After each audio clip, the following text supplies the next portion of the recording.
Hey everyone, and welcome to Halo Infinite Tech Test Discussion video. Today I'm joined with Crumbz. What's up, guys? We decided to do this video together because, like initially I was going to do this myself, but, I thought, we both played the test together at about the same time. So, I thought it'd be more interesting for everyone if we did a discussion video together. Like, there's a lot to go over, and I think it makes it more interesting. But our first topic is going to be one of I think the biggest thing to come out of the tech test was performance and optimization.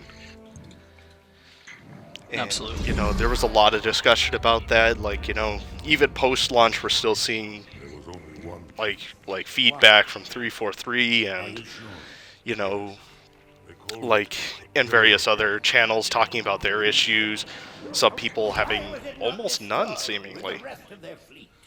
Yeah, so that's something I noticed, particularly on the console versions of the game. So, like the IGN article that came out a couple of days ago, and they mentioned how the Series X and Series S were basically like not really any problems. They kept 60 or 120 FPS pretty much without issue in most cases. Well, even the One X, like maintained 30. Yeah, exactly. And then Which was then, well, we get to how you and me played on both played on PC. We didn't even get a chance to try it. Yeah, it was. Consoles. Yeah, it was certainly what looked like a different experience on PC. I felt like we were missing something from the test build. Especially the tech. I'm assuming most people, I'll link it in the description, but the tech preview. But yeah, unfortunately, we don't have any footage of the tech test to go with it because none of our footage was, or at least my footage was very good. Oh yeah, no, it was the game just. It didn't run bad all the time, but there was a lot of times most of the time. Yeah, a lot of times we're at dip. Yeah, and I suppose we should. That leads into the first part of our performance and optimization, which is graphics. It looked good. Yep. If you didn't mind 20 FPS. That's certainly in your case, yeah. So, in my case, I mean, the graphics were really nice. It looks like Halo. Halo looks nice. It's just a modern sort of paint job over Halo, basically. Yeah. But I think the preview before the tech test started really set expectations for, at least for what I was so excited for this, and it was like when I saw what happened with the performance and on the graphics end, that it was disappointing, I must say. Yeah, I understand or believe that. I think it gave an impression it was more optimized. Yeah, I mean, expecting. Yeah, they seem to focus. I've noticed that. So the sort of preview of the tech preview, the little Twitch stream they did before everyone got their hands on it. They didn't really even mention optimization, really, did they? And they really focused on the console, which makes sense. The game was. This is the first time Halo is on PC and console in the same time since ages. So they focused on Xbox a lot. So I think a lot of people had that expectation of the performance. But as far as I'm aware, I mean, it's a very small sort of thing for me where I'm disappointed. But it's like if we get to the next flight and I get to try it out again and it's just the same, that's when I'll be like, this game is supposed to be coming at the end of this year. I'm a bit scared. Yeah, heck, even the preview from last year, you remember, the campaign preview, remember? Yeah. It ran way better than this. That had to be recorded footage. Yeah, I believe they said that was in 4K as well, on a PC. The game was this just makes me wonder. I'm like, even if this build is a month old, it should be more optimized than this, because that's what everybody's been saying so far. Is we're sitting at about like this is supposedly like it was a 2 weeks, a month old build, Hmm. something like that. Anyway, Yeah, it was a very young sort of build that they took out of the main build. and supposedly the game's going to be launching in November here because it's looking like we're going to get a Halo CE sync up for Halo Infinite. At least that's what the rumor mill's saying. Yeah, I've seen a few things. Particularly, I noticed an article when I was just looking just before. I haven't seen any concrete dates or anything, obviously, but people are starting to speculate, like you say, the rumor mill's sort of going around. But Yeah. it's because they're sort of like age rating and certification sort of going through apparently at the moment, and it's giving people a good idea. Yeah. Yeah, I think that would probably be a fairly reasonable date for launch, because, Yeah, like, I mean, to sync up with the first game in the series release would be, well, it would be pretty good timing, because yeah, then they could share an anniversary.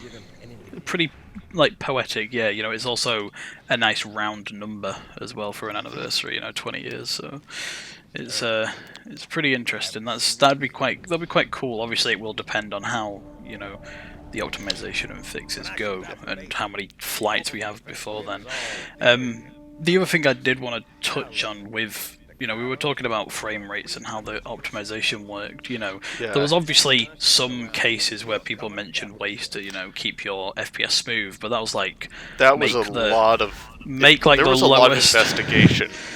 It's like make the lowest frame rate cap like your refresh rate of your monitor, and then there's apparently some other things that I've seen about like system level changes, like in the actual like game files. Yeah, I saw that too. Someone was saying like they had to change something outside the game.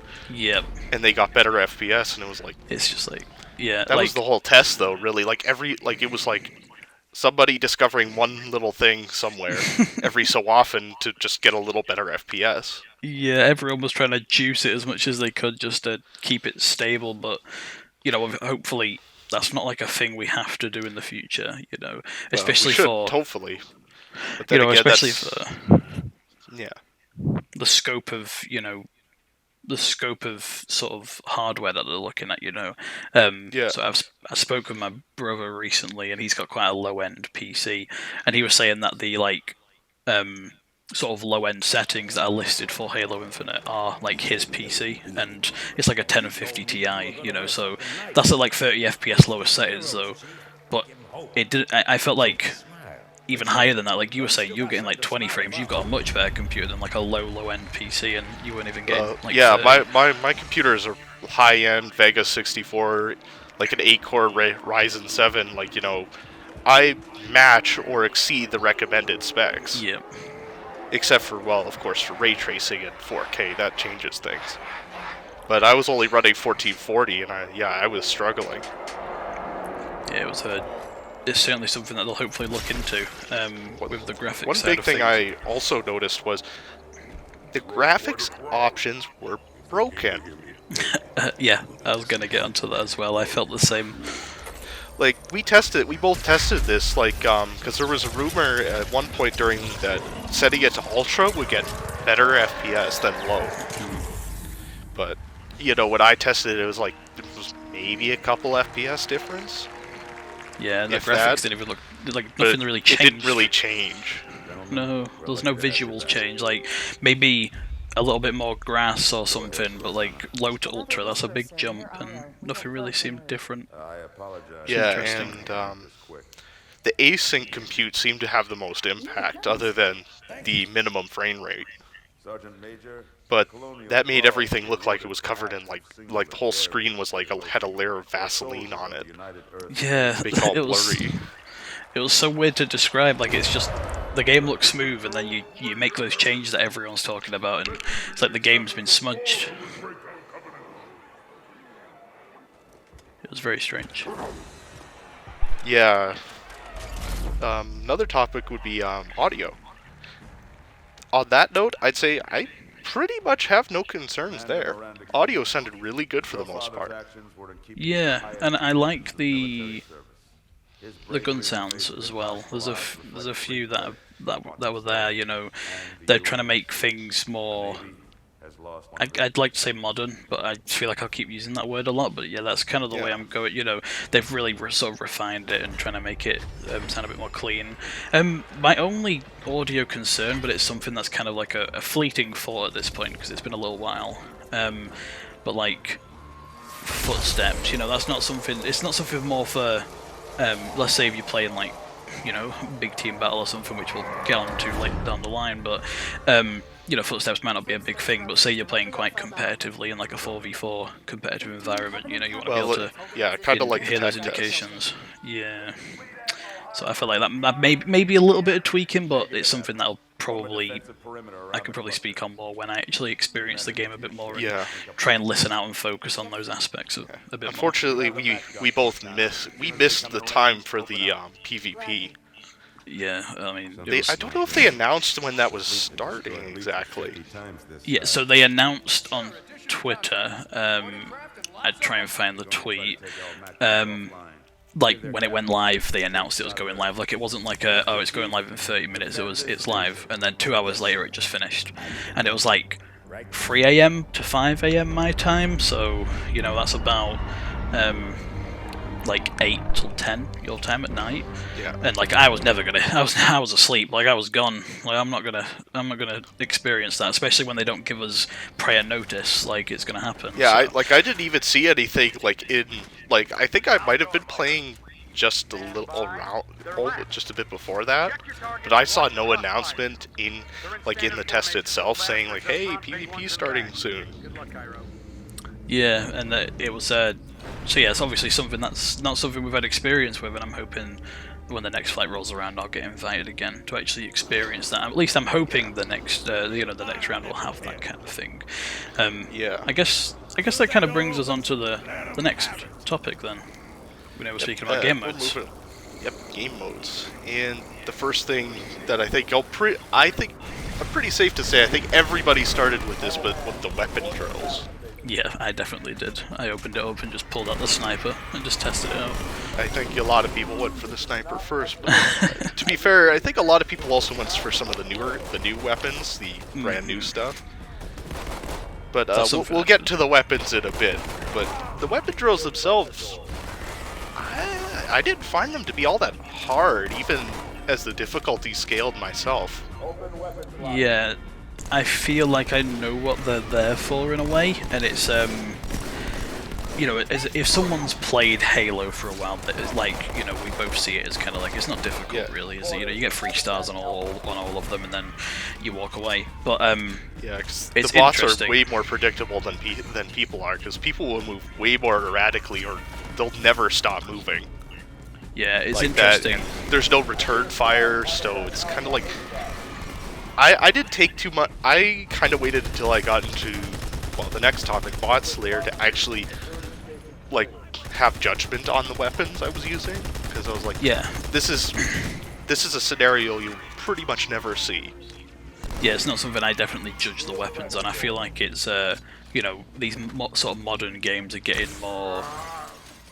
I guess loosely, I'll use the term loosely, but noob-friendly. You know, people who haven't played Halo before, they have these weapon drills to see all the guns, see how the game looks, without, you know, feeling a bit intimidated. And the other thing as well is, it's like just like a grounds for. I'm going to speak about competitive again.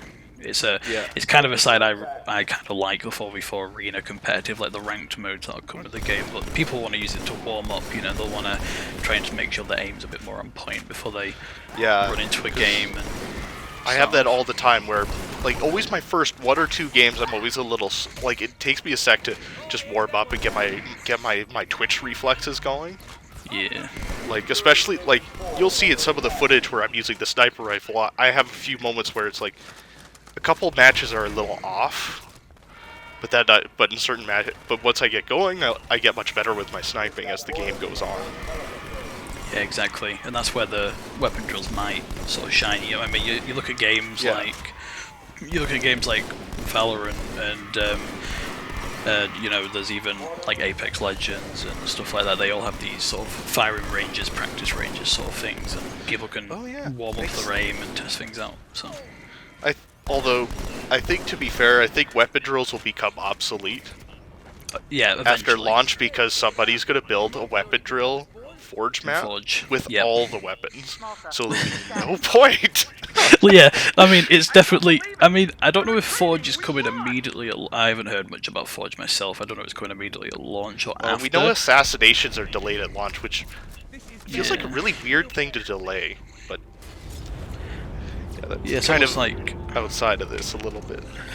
Yeah, a bit of a tangent at that point if we go into that. I do have maybe a few words on that one, but yeah, so like when Forge does come out, somebody will, they will make that. They'll easily make Yeah. that sort of functionality, and then everyone will be like, well, I mean, I can just kind of warm up here. You can literally just in Forge like build targets to practice on. Like obviously, Yeah. Movement might become an issue, but there's so many people that are good at Forge, they could probably do anything they wanted, like it doesn't really matter. Yeah. So give it a few months and yeah, weapon drills will probably become nothing. You just download this map and then But yeah, we're not going to do any. Unfortunately, ladies and gentlemen, we're not going to speculate too much on Forge because we have nothing to speculate on right now. I'm going to keep my ears and eyes open for Forge. I hope they make it a little bit more. I hope they streamline it a bit from Halo 5, because Halo 5 was really not it had a lot of potential, but it took way too long to do anything. Yeah, I can't. My experience. I can't speak on Halo 5. I'm afraid with Forge. Never even touched Forge on that one. Anyway, moving on to Bot Slayer.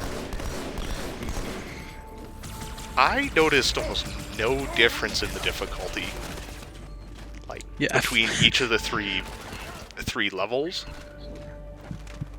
So my favorite thing about Bot Slayer is like the bots are literally they kind of just run around aimlessly, and then if you shoot at them, they just insta lock onto you and just like. Yeah. I noticed in the first difficulty, all they really did was just start throwing grenades at you as soon as they saw you, and you notice on Live Fire, I've seen quite a few Twitch clips of it, and loads of like people did it. You'd spawn in, and the bots always come to your left side of the map, so you just sit there, wait a few seconds, and you can get an overkill with a couple of grenades if you time it right, and it happened every time. Yeah, they were really dumb. Yeah. Although, to be fair, I've seen Halo players who make the bots look good at the same time. I'd rather have the bots on my team. Although, I noticed, like, when they were using the sidekick, like, we'll talk about the sidekick a bit more later, but they seem to have almost like an aimbot going. Like, they are bots, but still, it was like, I don't know what it was, but when they were using the sidekick, they were sniping from obscene ranges. Yeah, there's certainly some areas where the bots, like, the other thing is, like, when they upped the difficulty, it went from sort of throwing grenades and kind of running around to, like, they will shoot at you, but it's more bot behavior where it's kind of really sort of slow and steady, like they're not going to strafe and like shoot at you, but they seem to hit quite a lot of their shots. Like it'd almost be, they don't start shooting and miss, they just like crosshair on you and start shooting you. I actually had one moment in the tech test where one of the Spartan bots shot me. It did show aimbot behavior, ironically, in one of the. It literally, like, it was like I was coming at it and like doing like a crossing the T, you know. Yeah. And I saw shots bend away from the barrel of its assault rifle to hit me before, like, a few seconds later, it turned to kill me. Yeah, that is quite strange. It was certainly an interesting I only experience. saw it like once, but yeah, I mean the main thing I'll say about Bot Slayer, while it was, the bots are pretty dumb, and it seems to be the case in most games that have bots, but it was the first indication of the actual gameplay loop for Halo Infinite, and I just had like a lot of fun. Like I felt really excited to actually play Halo Infinite. It felt different to playing like the MCC on PC for the first time when that started coming out, because obviously I played those games before already. I don't think it's as hard as like Firefight though. Like the Elite AI in like Halo Reach's Firefight are way smarter than the Infinite Slayer bots. That's a really good point. I never thought of it like that actually. Yeah, like the Firefight AI and stuff like that are much like harder, and like they will actively flush you out. Yeah, I'm wondering if that's maybe they'll use like, and they use like power weapons. Like I don't I never saw a bot once use a power weapon in the whole Yeah, test. me neither. They literally just kind of stood around them like they were like praising some higher Like god to them in the heavens. like one of them got me, and I dropped a gravity hammer on recharge. Just literally turned around and walked away. Yeah. Like a real player. If this is like supposed to be Spartans are supposed to be equivalent of humans, a real person would never pass up a gravity hammer. Nope, they'd be swooping that thing up straight away. Unless they had, unless of course, like, I think I'd pass on it if I had something better. Like, say, like if I had a sniper rifle and a DMR, like, I would probably pass on it, or let if I had a buddy nearby, I'd wait for them and make sure they take it. So at least someone has it. You could even do the brand new keybind of dropping the weapon for them. Yeah, I didn't have much, except for with you, I didn't have much reason to ever use that button. Yeah, it's literally pointless unless you're talking to the people that you're playing with. Oh yeah. Yeah, I mean, thing about online multiplayer, you can't trust anyone unless you're literally in a voice call and you've played games with them before. At least for me, anyway. The other worry I have about drop weapon keybind as well, actually, speaking about it real quick, is people can just drop weapons off the map. Like, if someone on your team's just being a troll, they can pick up the sniper and just be like, goodbye, sniper.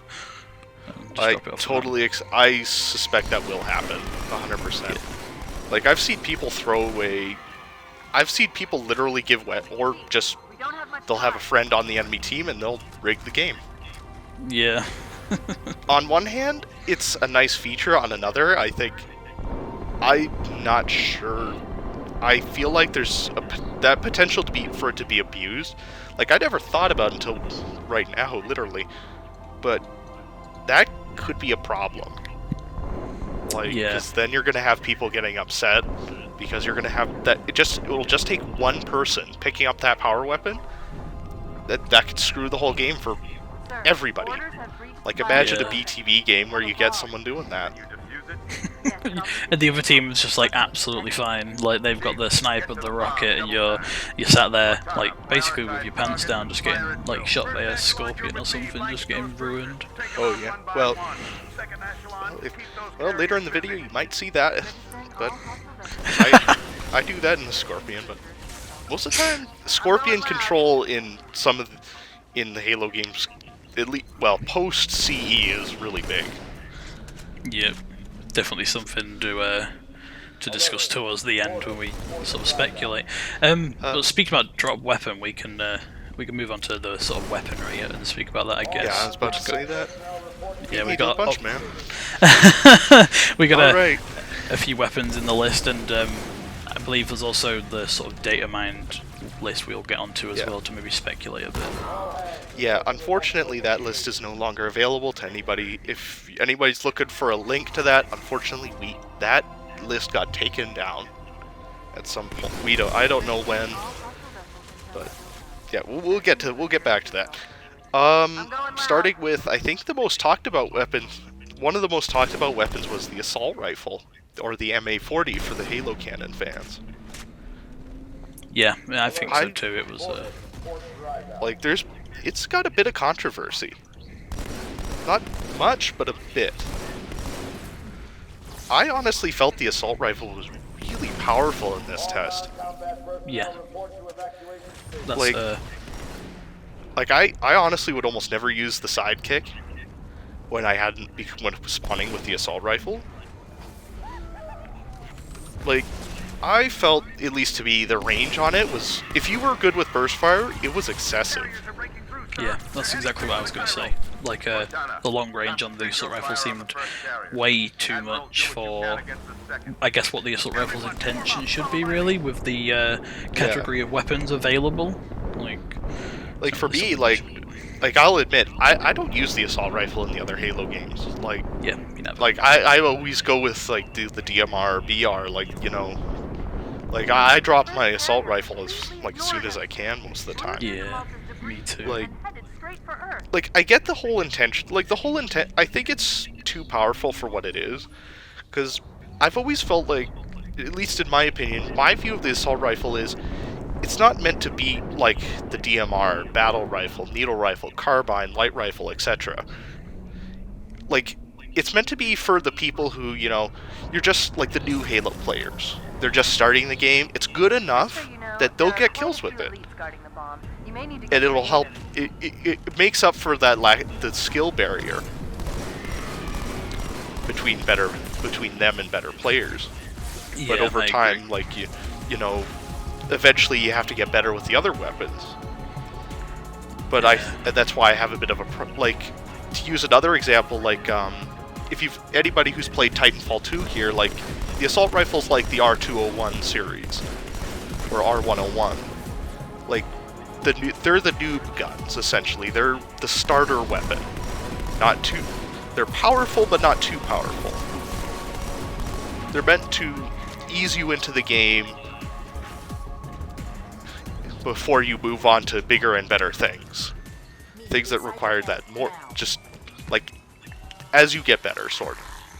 Yeah, it's the things. It's the difference between the lower and higher skill gaps, those sort of weapons, then the transition into the better weapons. You know, the things that take a bit more skill and refined aim, whether it's hit scan or sort of flicking or anything like that. For what purpose, Master Chief?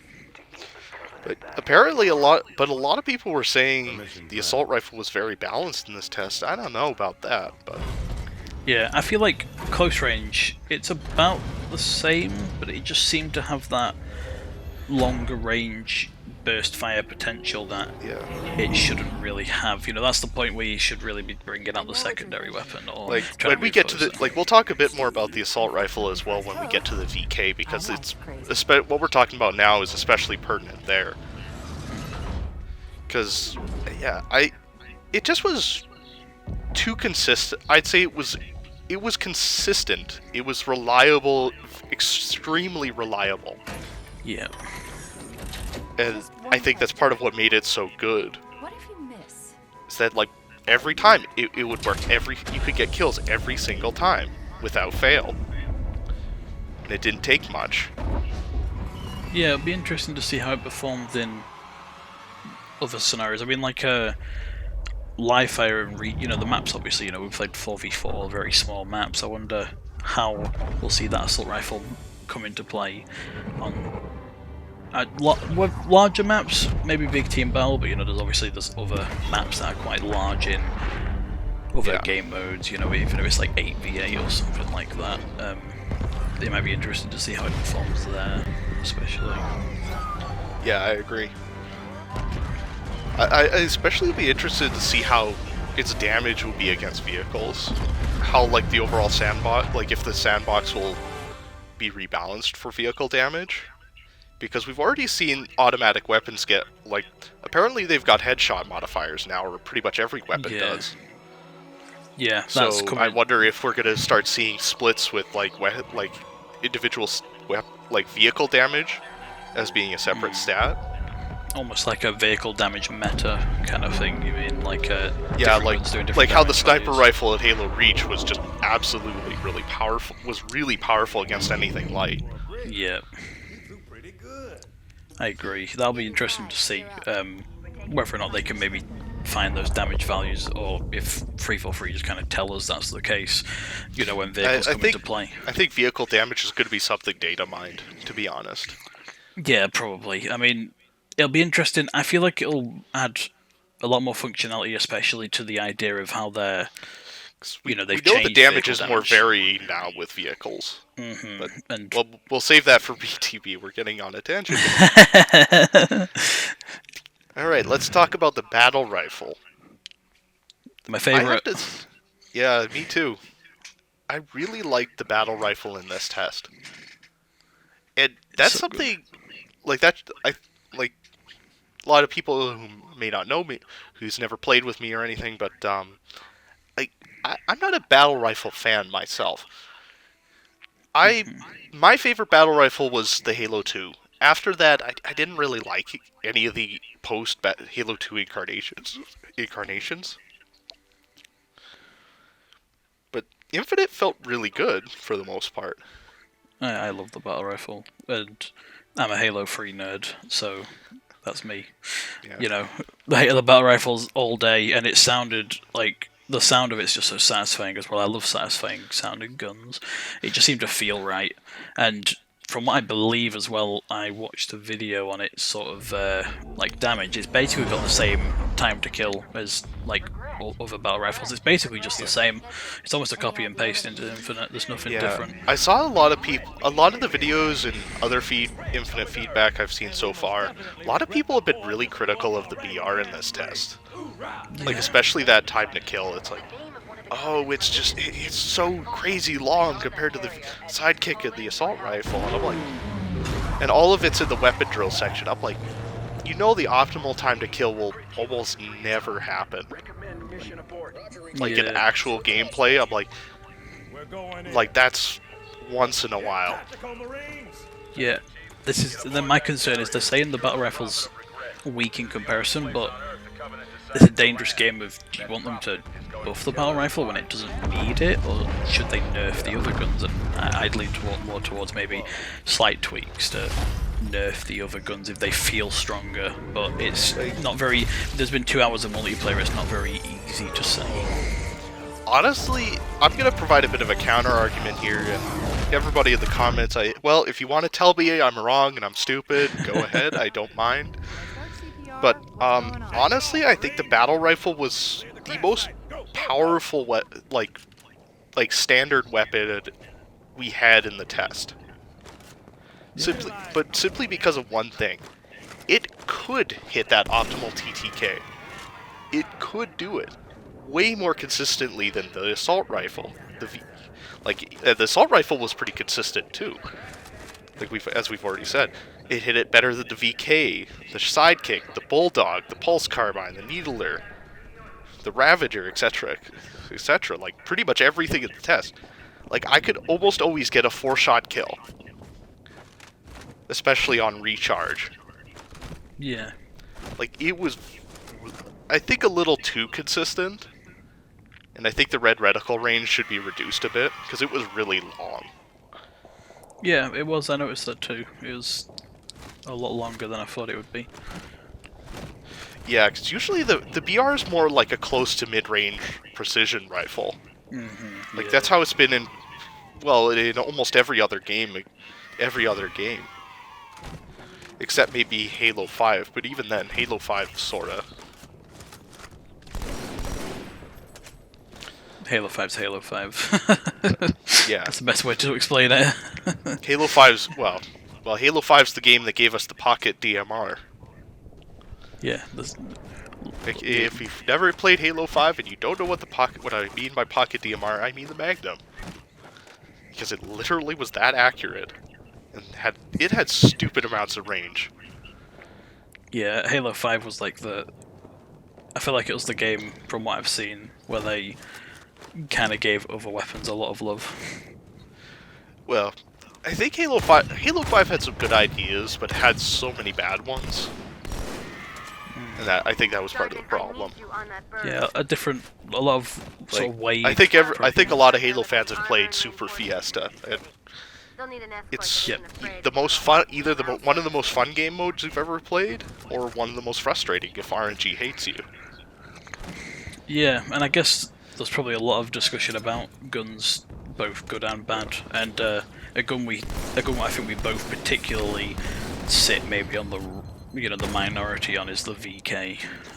Yeah, that's the next gun, or the Commando. Yeah. This gun, like, I saw every video on YouTube I've seen has pretty much been praising the shit out of this thing. Yep. Like, granted, all these guys are somehow playing have perfect frame rate, and there's no dips or anything, no graphical problems.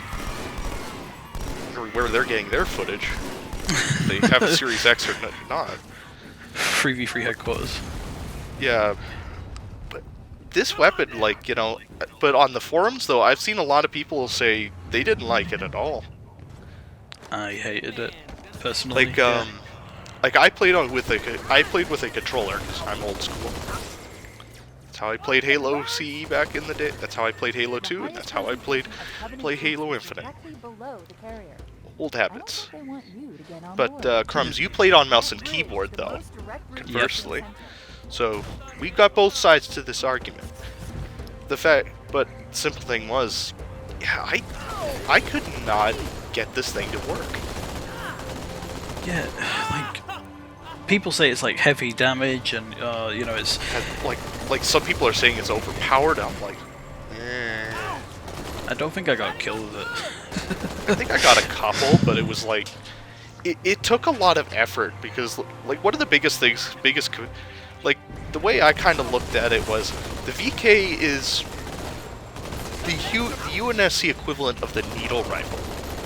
Like, if you don't believe me, well, simple thing is, it's only got one round less in the magazine. It does exactly the same damage. It has a fully automatic mode, but it also has a 3x scope. Otherwise, functionally, it's just the needle rifle from Halo Reach with a UNSC skin. But Yeah, you know, and I mean, I use, like, in the Elite Slayer video included with this, I can wrap my head around the needle rifle. I could not wrap my head around the VK. Same, yeah. The recoil on that thing is stupid. Like even compared to the full auto assault rifle, like, the assault rifle had, like, what, not even half the amount of recoil.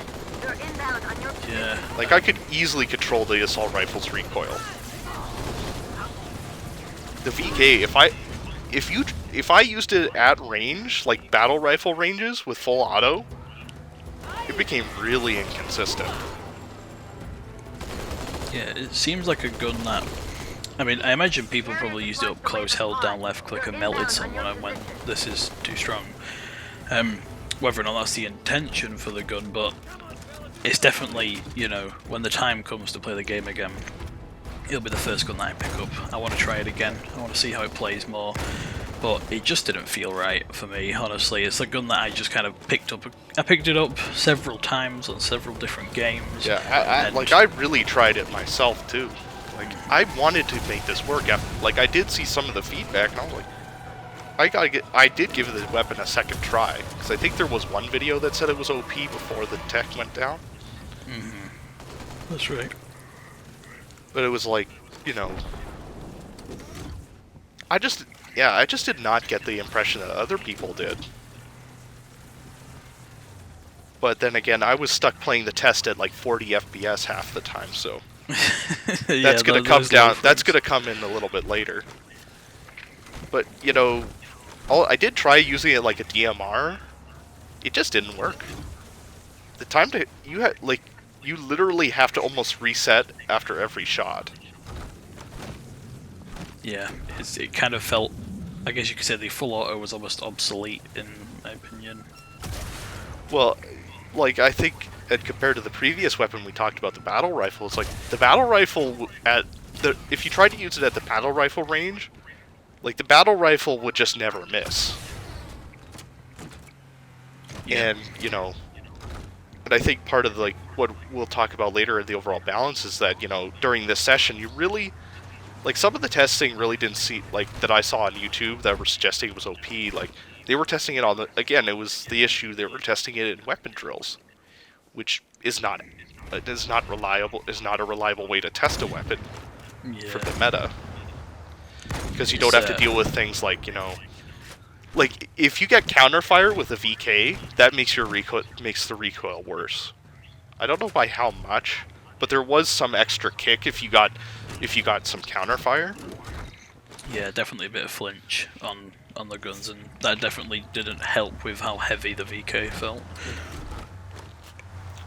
I think most of the time, if I was lucky, I only got one kill a mag. And you only got, like, what, 3 mags plus one in? Which, granted, you could carry a lot of ammo in Infinite.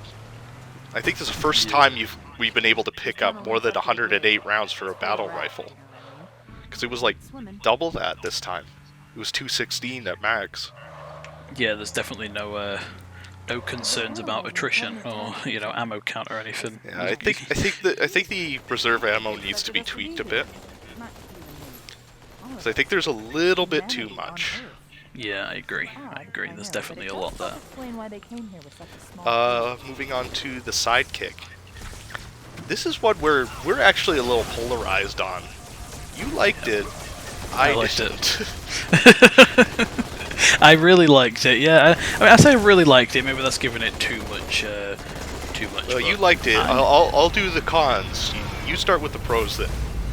So I just felt like, I mean, I suppose it's a little different, and as a sort of starter sidearm, I felt like it was you know, it was fine. It did feel a little bit. At first, I was like, yeah, I don't really like this. You know, I was kind of agreeing with you, and then I pull it out and use it a bit more. And I was just kind of like, you know, if I just take my time, I feel like if I take my time with it, and then I saw a few videos, and it was kind of like somebody would explain the pistol's kind of like how you would maybe shoot a pistol in a game like Counter-Strike, and I was like, oh right, so if I just take it a bit more slow, I'll take a bit more of a slow approach of it. And I started doing that, and I was pretty much just hitting headshots with every shot, and it actually felt really good at that point. But you know, it's that sort of thing. You know, hitting headshots with most guns would feel good, but it just started feeling a bit more friendly towards me, and I felt a bit more comfortable using it once I took it a bit more slow and really tried to. I noticed that as you kept shooting it, it would be a bit. If you kept shooting it really fast, it would be a bit more frantic.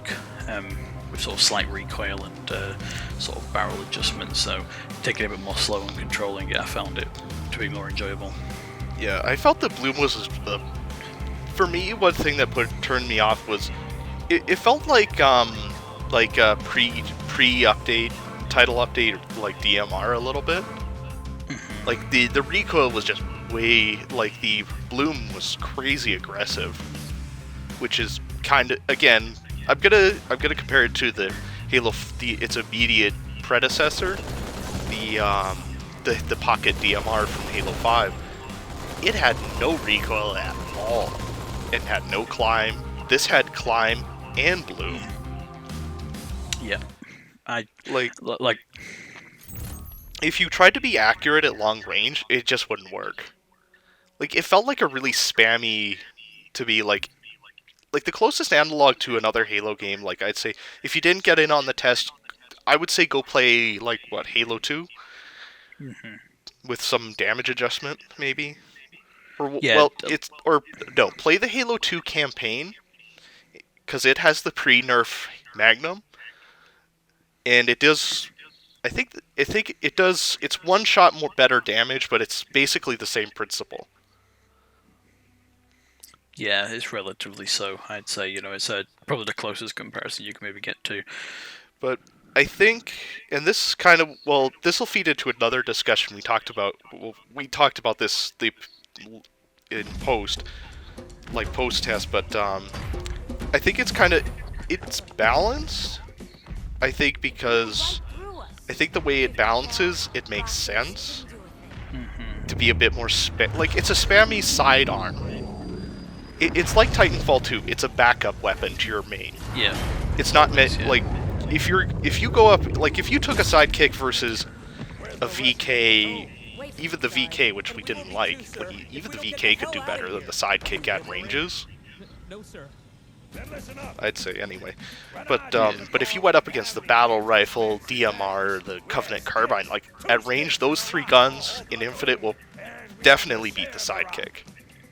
Yeah, I think that's where I can agree. You know, that's where it's good balance-wise, because obviously you don't want the sidekick beating those guns at range. Otherwise, yeah, you don't want the pocket DMR the situation from Halo 5. Exactly. Yeah. So it's an interesting one. I suppose it's down to how it feels and, you know, comfort and how people kind of gauge the use of the gun, how it comes down to that. I also think it leaves room for the OG Magnum to return, because the Magnum we know the Magnum's probably coming back.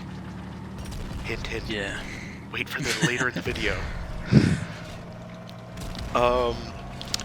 But if the Magnum's a 5-shot kill, gives people options, and it wouldn't obsolete the sidekick. Bit less spammy, but better damage, and probably better range with that cartridge, with its cartridge, or larger round. There's Certainly interested to see how it'll play out. Though that I wait for the comparison, the versus video. Yeah. How the sidekick, the Magnum, is not balanced. It should be a 4-shot kill. Imagine a 4-shot kill Magnum. No, don't do it. I'll have nightmares. I mean, we've had a 3-shot Magnum. Yeah, that's my the 3-shot Magnum is my sleep paralysis demon. It scares me. But yeah, but long story short, the sidekick is it's basically the reincarnation of the Halo 2 Magnum with a different name. Yeah. But it functions almost exactly the same because it doesn't even have a zoom. I was surprised it doesn't actually even have a scope. Like, it just uses the standard like the standardized 1.4 times ADS that the other weapons get. Yeah, it was a very non-scope. standardized one. Yeah. Moving on to the sniper rifle. I didn't get to play it as much as I would like. Yeah, It I was think that tested. comes down. It only spawns sometimes on live fire, and it didn't spawn on Recharge or Bazaar. I don't think. Yeah. It didn't. I don't think it spawned on either of those two. Maybe on Recharge once for me. I can't say for certain. I can't remember, but that was the. I guess there's not much to really say about the sniper in my side of things. It's the sniper. They didn't really do anything to it. Yeah. But again, referencing the footage, you're probably watching, but like I love this. The sniper rifle is like one of my go-to weapons. It's one of my personal favorite power weapon. I will always go for it if it's available. But during the tech test, I just couldn't use it. I don't know if it was the bad frame rate that was like causing everything to slow down, but I think part of it was also the maps were problematic. The maps just didn't work. We'll get to the maps a bit more detailed later. Saying that a lot, but it just, I don't know about you, man, but the maps just didn't have the sight lines for the sniper. At least live fire didn't. Yeah, they're not built for the snipers. It's something that you can only really see how the sniper plays if you play a sniper-only game mode on those maps. I feel like, so it's something that'll come down in the future. Yeah. But yeah, the sniper felt. It felt good at the normal weapon to me. drills for whatever. Yeah. I don't know why. There was definitely a different, like, I could use it in the weapon drills, although I didn't have it. Although I wish I had like even just an empty sidekick to switch, so I could quickly switch out as zoom. It really the weapon drill sniper really messed with my muscle memory. Because usually I'll rapidly switch out weapons to get out of zoom fast. Yeah. And readjust. But a small little side thing for me, I hope they adjust the size of the reticle, because I felt like it was a bit too small, like the inner reticle, even when zoomed in. Like, it was pretty tiny, like it was like almost a pinpoint dot. Yeah, maybe a little bit bigger. I think the other games have been... Like, the other games have had a much bigger inner, like, circle. So, I don't know. I would like to see that small change, but otherwise, I felt it was fine. Maybe the reload could speed up just a smidge. 'Cause the reload was a little slow in places, but then again, there might be options to get like a speed loader for Spartans. As like a kit, maybe. Because we've had that in the last 2 games, so it might be possible we'll see it in this one. Yeah, it might be something that we do see. Yeah, as I said though, for me, for the sniper, there's not much to really, it felt like the sniper to me. And, I think maybe a little heavy, the BTB test will tell us a lot more, because we'll also be able to test it against vehicles. Yeah. See how well it does there. I suspect the sniper rifle will be really good at taking out wheels. And really annoying in that sense. If you could nail a vehicle's wheels well enough, just screw it that over. I imagine that could be pretty annoying. Yeah, definitely. It would probably be. You could throw off Gunner's Aim and Warthog, or like lot. Slow them down as well if they've got the flag or something like that. Some situational clutch moments could come from a tire shot. Yeah, the BTB test, there's going to be a lot of more speculation for that one. Moving on to another weapon like the Bulldog. This is a weapon we didn't figure out until after the test concluded. Yeah. But this is the shotgun that spawned. I think it spawned on every map except for Recharge. Yeah, I believe so. Although I think it might have spawned once in a while on Recharge too. I remember exactly where it spawned on Live Fire, but besides that, I'm not too sure. Yeah, it would spawn in the same place as the heat wave. I didn't really use the Bulldog during the test. I just didn't find it very useful. Like, the range was really inconsistent on it. Yeah, I agree. It's I picked it up a couple of times. Just obviously, I wanted to get a test on all the guns and use them, but it wasn't really a shotgun I'm comfortable with. Really, I don't really like it that much. Really. And I noticed this with a few of the power weapons, like the sniper rifle I mentioned before. The reload was really slow on the Bulldog. Yeah, it was. It was terribly slow. Like, you could just, like, burn through that magazine really quick, but then, like, you got stuck on reload. That was, like, the bots killed me more than a few times when I got stuck on that reload, because I couldn't do anything. Yeah.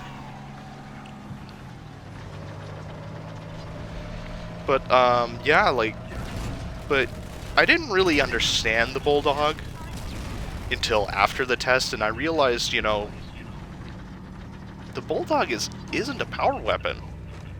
No, we're thinking about this all wrong. Yeah. Like, the Bulldog is... I don't know if this... Like, some people use this term, but it's like a semi-power weapon. It's like the grenade launcher from Halo Reach, the concussion rifle, the brute shot. Yeah. It's like, it's better than a standard weapon, but not as good as an actual power weapon. And when I thought about it that way, I realized it's actually balanced in that respect. It's a 2-shot kill if you can land the hits. It can kill quickly, but I think its balancing is totally by design. Yeah, I mean that's kind of what I felt like, and you know, like you say, it was like after the test, that's when it was sort of figured out. But it was like I felt like the gun didn't know what it wanted to identify as and where it wanted to sit. But then, you know, missed that it actually makes sense. That on the VK. Thought that on the VK too. Yeah, I mean, I'm hoping the VK never gets put in like a power weapon position because of what I think about it. It really isn't.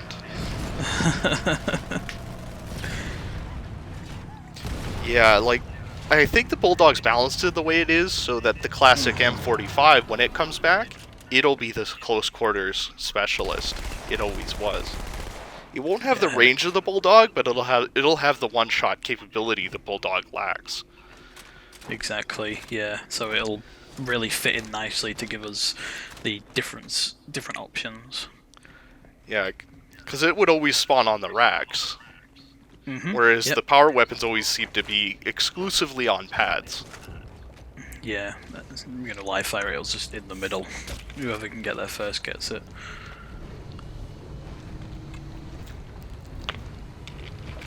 Yeah,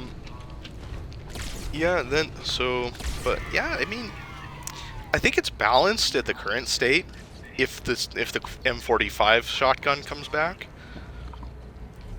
Yeah, I think I would give it a bit more range. I think they should give it a bit more range though, because I feel like it just doesn't have quite enough. Yeah, and it'll help it identify more away from, you know, the M45 and become its own sort of shotgun. So, yeah, you know, just give it a little adjustment, give it a little bit more range, and I think maybe like an extra shell in the magazine to bring it up to 8 would be good too. Yeah, I mean, I hate the... Because it has 7 right now, it's like you have one extra shell that's like... Oh yeah, you could only get you could get 3.5 kills out of this. For reasons.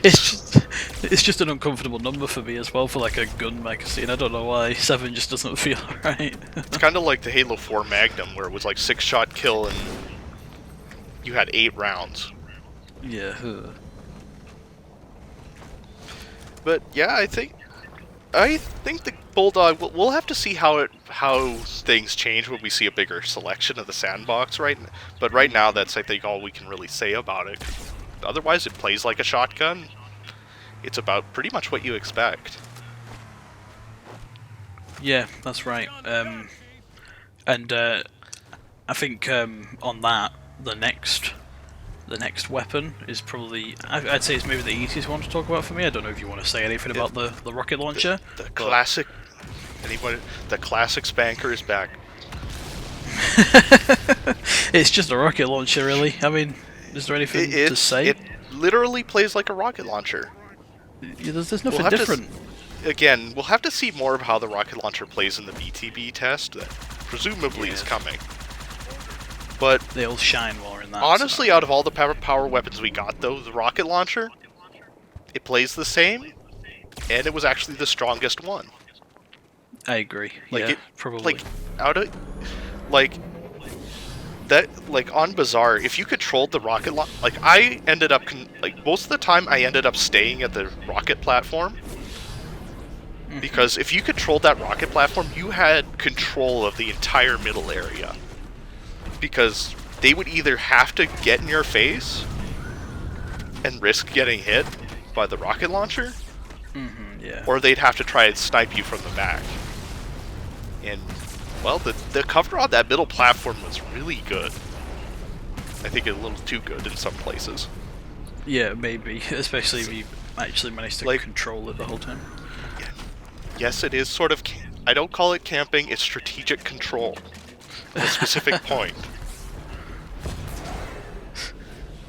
So... You know... But yeah, like... I guess we'll get more into the maps later, but it's a rocket launcher. There's really not much to be said. Yeah, and I think... I don't think it'll change. Yeah, I'm looking at the rest of the... Although the speed on the rocket projectiles, I will admit, was pretty high. Yeah, it's... I'm wondering if that'll maybe be changed, but, you know, if it's just a bit too high. Yeah, I guess we'll have to see how the fuel rod gun does when we get to play with it. Yeah, because that'll definitely... Because, well, the rocket launcher and the fuel rod gun balance against each other. But, yeah, but moving on to the pulse carbine. Again, another weapon we didn't really understand until after the test. Yeah. Like, this weapon, I feel like a few things, it just was not explained.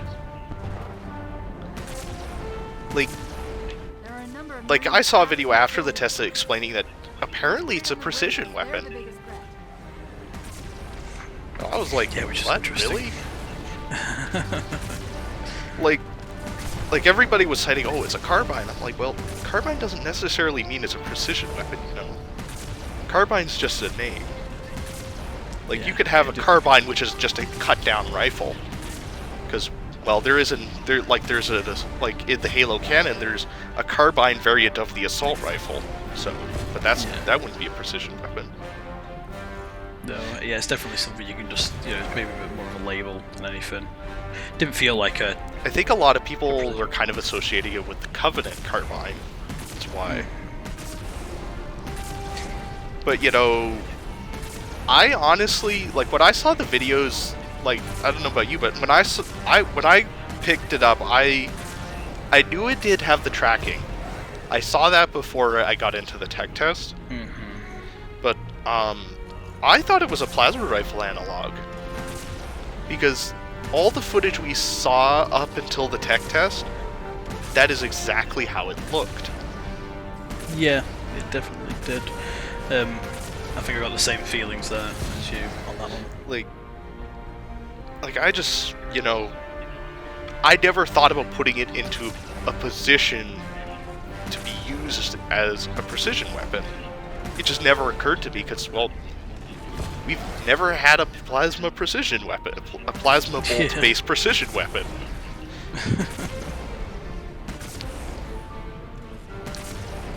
and yeah, it doesn't really help that the perception and how it's identified really kind of, like, I think even I'd have to rewatch the E3 presentation again, but I don't think it labeled it as a precision weapon either in that test. Yeah, it's definitely So I wonder if maybe it changed between that version and this one. Yeah, it was another one, you know, figuring it out sort of post tech preview. You know, the next chance I get another gun, I'll probably pick up and want to look at it even more. Like, I did see the TTKs against the boss, though, for someone using it in that way, though. It was a bit high, and I'm like, you know, and I thought about it, I'm like, this feels like this feels like Halo Infinite's version of the Smart Pistol almost from Titanfall 2. And, well, if you've played Titanfall 2, you know why, you probably know what's coming. Like, I do not like I don't mind tracking. I don't like precision tracking. Like weapons that generally do the work for you. Like, the Needler has a really high TTK that balances it out, and its tracking sort of iffy. But, like, you know, this had some really strong tracking. It was definitely really strong. I noticed it with the ADS for sure. Like, I really don't like weapons that take that skill away from me, because just to me, I hope 343, like, you know, I'd rather them take the tracking away and make it hit scan than leave it the way it is, to be honest, because I just don't, it doesn't feel rewarding to me. Like the Smart Pistol, taking all that, like when you play Titanfall 2, the Smart Pistol it's not fun. It's not fun to be killed by, it's not fun to kill with, because there's no reward. It's doing all the work for you. Yeah, there's no reason to use it, because it's just like, oh, I didn't do anything, but I got a kill. Cool.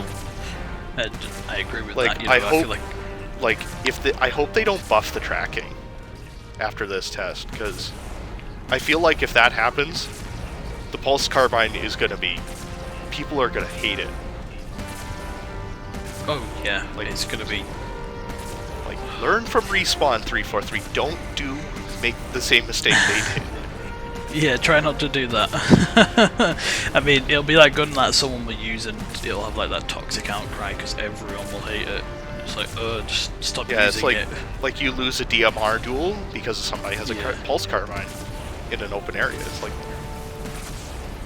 or a BR duel, it's like, that's gonna feel so cheap, man. Mm-hmm. Definitely. Like, I don't know, like, we've had more than a few tracking weapons in Halo, but I think this is the first one where I think tracking is legitimately something it shouldn't have.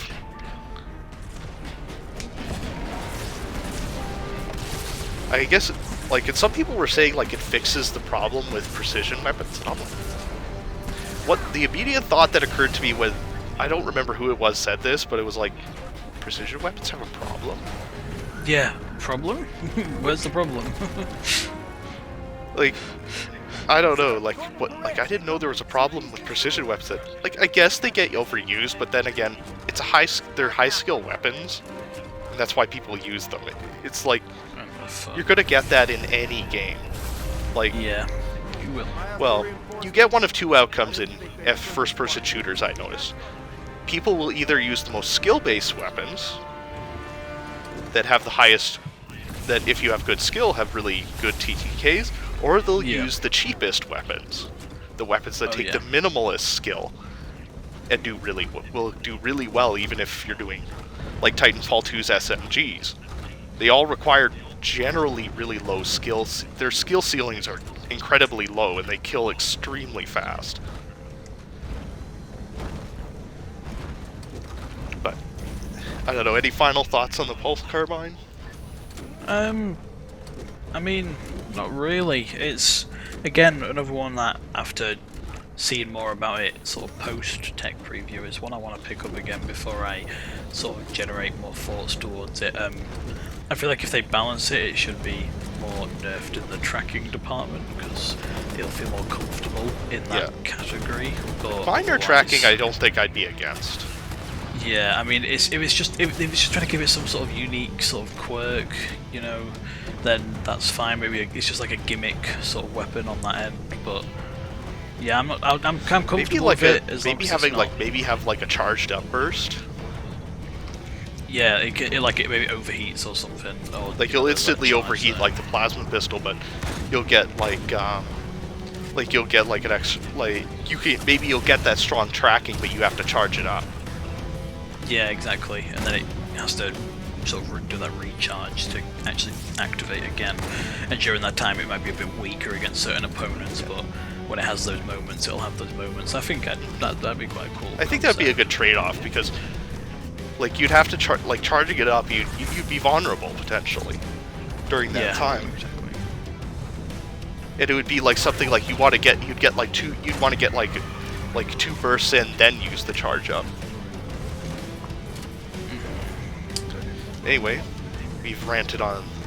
Well, I've ranted on Pulse Carbine for long enough. Let's go to the Needler. Again, this is a weapon we don't have really much to talk about. It's the Needler, yeah. I mean, it felt...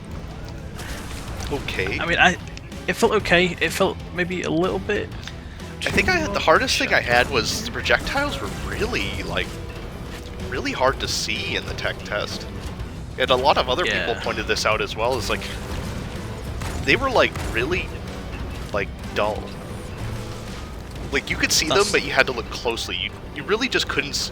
Like, there was a lot of spray and pray with the Needler in the test. At least for me. Yeah, I really enjoyed using it, but I agree with that. I mean, sometimes, like, it's a more hindsight agreement, like, I'm thinking about it now. Like, when I was playing the game, I wouldn't be thinking, oh, I can't see my needles, so I would have focused on it. It kind of made it hard to know when I was going to get that the Super Combine. Yeah. Because oftentimes I'd stop firing, thinking, okay, I've hit him enough, and I wouldn't, and it's like, oh. And then I get killed. A couple times, yeah. Like, although I will notice, I don't know if you noticed, but the Halo CE melee, Needler melee made a comeback. Nobody's talked about it. Yeah, do you like it? It's really quick, but it's like, when I looked at it closely, I'm like, that is the almost exact same animation that in Halo Combat Evolved. Yeah, where you would, Chief would throw the needles forward. I enjoy then it. do the quick hand switch. Yeah, it's quite a nice animation. It's quite quick in Halo Infinite though. It's not as slow as CE. You have to be. It goes through that whole the animation loop really fast. But yeah, I think other than making the projectiles a bit more visible, and I think I'd make the range a little bit longer as a semi-power weapon. Yeah, at that point, it's like, what else is there to say about it, really? It's the Needler. It's just a few tweaks, maybe. I like that we're getting the more reach style for the Needler.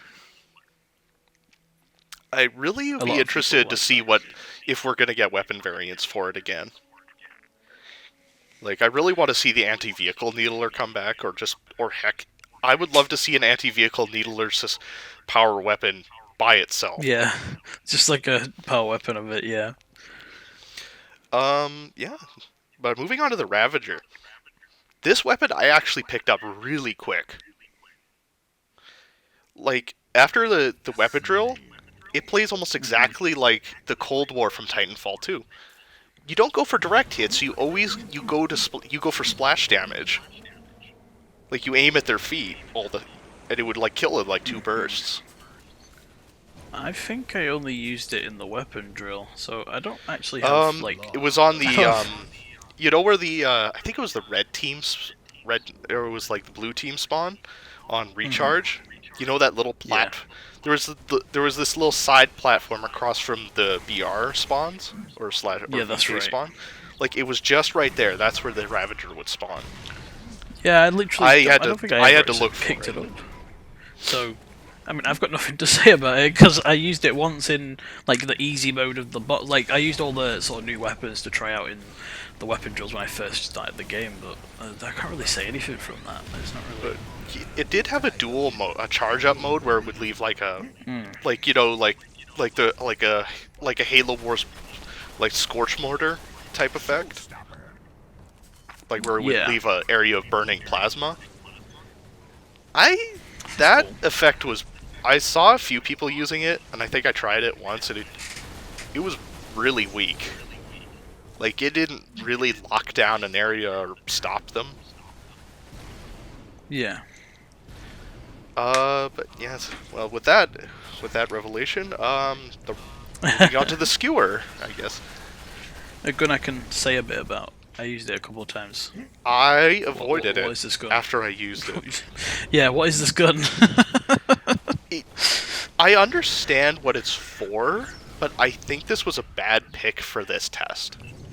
Yeah, I really think 343 should have left this for the BTB test because, like, you just almost don't have time to get the lead. And if you miss that one shot, you die.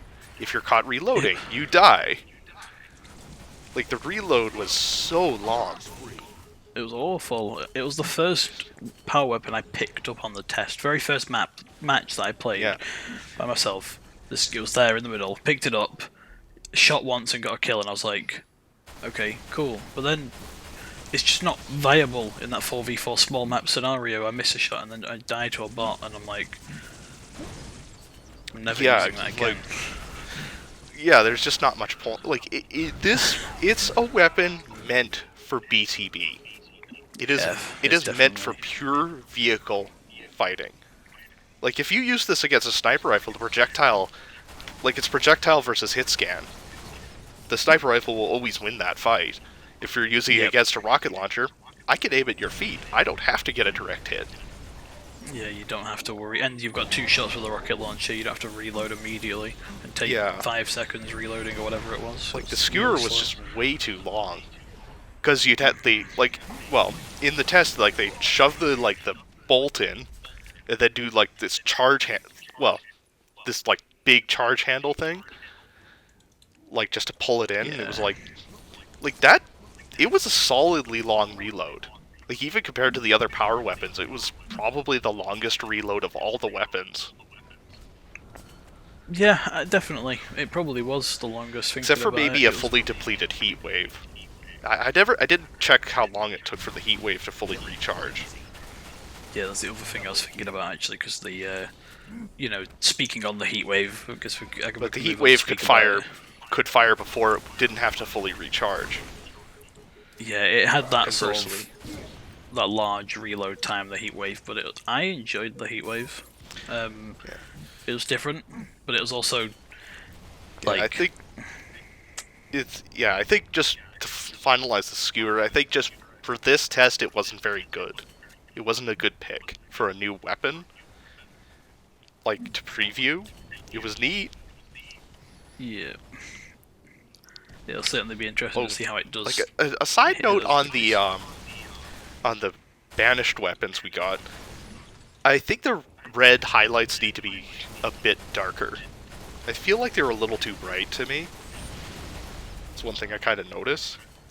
Like, compared to Halo Wars 2, it was more like a dark blood red in Halo Wars 2, and this one's more like a bright red.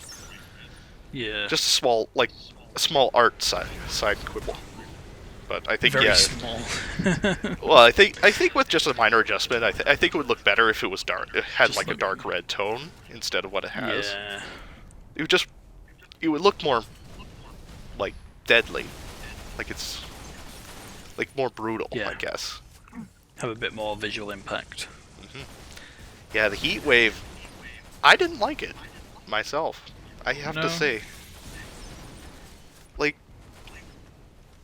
I found that it was a weird weapon in that, like, it has a strange spread pattern.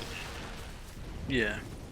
Like, the basics functions of anybody who hasn't seen a video yet, which I assume most people have at this point, that basically with zooming in, instead of a zoom, you have a switch weapon mode, which is something new for Halo.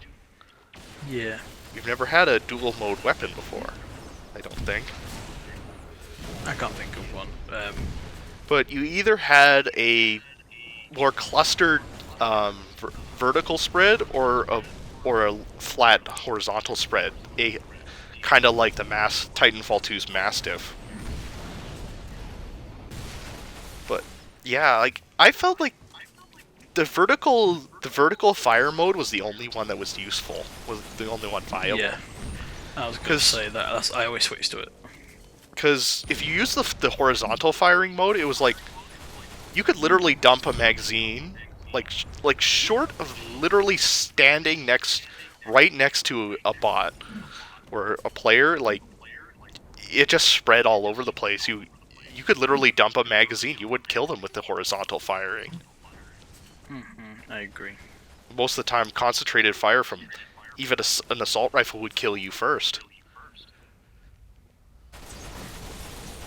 Yeah, I mean, it definitely suffered from its own gimmick. Yeah. Plus, I don't know. For me, like I think having the tech issues didn't help my testing of it. Kind of Yeah, like the it's, sniper rifle. Yeah, I think that's what it came down to with a lot of weapons, and as I've said with other weapons myself, once another test comes through, hopefully those concerns are swept to the side, and it's like, okay, let's focus on these weapons. I think I'd increase the projectile speed a smidge, though. I think that would help. Yeah, I mean it's got a really good fire rate, so that'd paired quite nicely if it was a little bit faster in the And other reduce the departments, horizontal spread. Like, I think I would make the horizontal spread, like, just literally turning the vertical spread. Like, just take the vertical spread and turn it on its side instead of being just a flat wave. Or just, or make it more compressed, at the very least. That's what I was thinking. If you compress it just a little bit more, because like I've seen with it's kind of it can be good for hitting multiple enemies, but well, when you're only hitting, if you hit two guys with just one bolt apiece, it's like you're not really doing a whole lot. No, they'll just kill you. So it kind of felt a little bit tricky. I feel like in head-to-head, the heat wave just unless they're like. I felt like it kind of played like the Needler, in that you want someone to walk directly at you and not be maneuvering, because that's where it's most effective. But I feel like even the Bulldog was better than the Heat Wave, though. Yeah, I agree. Well, it suffered. I did, as I say, I did kind of enjoy it as well. I don't know why. It's like I said it with the battle rifle. Feeling like when a gun feels good, I kind of tend to enjoy it, even if it's a little bit weak. And I think that's where I liked the Heat Wave. It just definitely needs a bit of change. Yeah. Next up, the Gravity Hammer. I forgot to list this. Well, it worked fine, but the swing was really slow. Yeah, I knew you had a few things to say about the Gruffy Hammer there. Like, I feel like the wind-up time could be reduced a bit. Like, because I felt like I had to really pre-fire or pre-swing in this case. And there's no lunge this time. More AoE, though. Yeah, it's got that big splash instead. I only used it once, and I did kind of go off with it and get like I got like a quick killing spree, like an overkill, but it did feel really sluggish. It was a little inconsistent too with its when it would kill. Because if they were just slightly to like sometimes to the left or right or a little bit too far, they would survive it. Yeah, I mean, it wouldn't kill them directly. Like in old Halo games, it was always like a one-shot kill if you got them with the lunge. Yeah, I mean, I played Halo 3 before, and I played action set Grav Hammer only, and I think there was a few cases where it happened in that, but it was less. That Halo Infinite feels more. It feels like a heavier weapon. Yeah, it feels more consistent with its not killing on the first swing sort of thing. And I feel like that's gonna kill it with the energy when we get to use the energy sword, depending on its lunge. Because that's been one of the big, long-standing rivalries: Gravity Hammer versus Sword. Yeah, and I mean, we didn't get the sword this time. I was surprised because Recharge, we saw the sword does spawn. Yeah, you literally see it in the trailer. Like he throws. Like I was totally expecting the sword, not the Gravity Hammer, when Recharge was available. They should have just added both of them in and just let us use both. Screw it. Yeah. And lastly, equipment. Like, we're gonna go off a bit on it. This one's a bit of a... This is definitely gonna be controversial. But I really didn't have... I felt the equipment was kind of useless for the most part. Yeah. Like, except maybe grapple and I was the going to say that overshield the a grapple. little bit. The grapple for me, that's the only one I really enjoyed using anyway. Like, it's like I said to you, I kind of played Halo Infinite's tech test like I was playing something like Halo 3. You know, I barely used the sprint, I barely used the slide, I barely used the climbing and the Yeah, mounting. I use my sprint a lot, but then again, I'm a big Halo Reach player. I always pick sprint, so it's kind of like Yeah. I had to yeah, I had a lot of crashes due to just setting up my controls. It was weird. Although it apparently turned on a... This is a side tangent, but apparently setting the grenades caused crashes in custom controls. That was the biggest one for you, yep. Yeah, and apparently, yeah, kind of weird that some people said, "Oh, there was no crashes. This was almost issue free," and I'm like, "What? Are you blind or something?" Like, there is forum threads upon forum threads of people talking about how many issues and crashes they've had. I don't know about Xbox Series X, though. Like, there was really... I didn't notice as much feedback on the consoles versus PC. PC, there was a lot of angry. Like, oh, I'm getting all these crashes, you know? Yeah, and I Like, there was a think big gap in optimization. Yeah, I think it's it's a good thing if they can sweep away those concerns, as we said at the start. You know, if they fix this problem Yeah. now, then that's fine. But hopefully it doesn't creep up again. And you know, kind of rolling it back to get away from that tangent with the equipment. Yeah. Before we started this tech test, I remember what I said, and that, like, we were speculating on this, but it was like, the big thing we were gonna see with this test, like, with equipment, was we were either gonna see one of two things. I theorized. A, the first outcome was it was gonna be stupidly overpowered, and so central to the game that literally you couldn't play the game without it. Or B, or the more likely outcome I saw was, will 343 repeat Halo 3? And in my opinion, we got the latter. We got lots of equipment. Felt not even secondary, not even tertiary. It felt so outside of the gameplay loop for me that it was like I'd pick up, like, I ran into the same problem I had in Halo 3. I would pick up an overshield, I would forget I had it because I never had a reason to use it. I never felt I needed it. Or even active camo, I would just... Or even grapple sometimes, I'd just forget I even had it. Because I'd find the best spot on the map to control, and I would maintain that control. Yeah, so my thing, I agree, like 100%. I mean, besides the grapple, when I picked up the grapple, I knew I was picking up the grapple. I was picking it up for a reason, but everything else, I was just like, I forgot. Like, if I picked it up, I forgot about it. I never even pressed the button. I pressed it maybe once to actually activate it. I use sprint. I think because I use sprint more often than anything in Reach, that impacts me a bit. But then again, I don't play Halo 3 as much. Like, in my opinion, equipment was the failed concept in Halo 3. It was cool. I will not argue that. It was a cool idea. But armor abilities were better. Yeah, armor abilities are definitely better. Like, it took the problems with equipment and fixed them. It made a balanced system. And that's why I hope that there's an armor abilities setting or game mode with this equipment. Because I think that'll be actually really fun if we can, like with loadouts and stuff. I would like to see a Reach style mode for people like me. And I'd like to see how they balance out that way, because the equipment could actually do better that way, in theory. Yeah, it'd be more enjoyable. Because Titanfall 2 does basically the same thing. Titanfall 2, is a lot like Reach in that you could pick an ability. You could you pick a pilot who has like stim or cloak or drop or has the AWOL, amp wall if for people who don't know what that is. Basically just buffs up your damage like it's equivalent to the drop wall in Halo. But I think that would have been a better approach because, as I said, this is what I expected would happen. Not I was open to the idea of it being OP, but I was like, this is the problem. If you incentivize it too much, it becomes overpowered. If you don't incentivize it enough, we get what happened.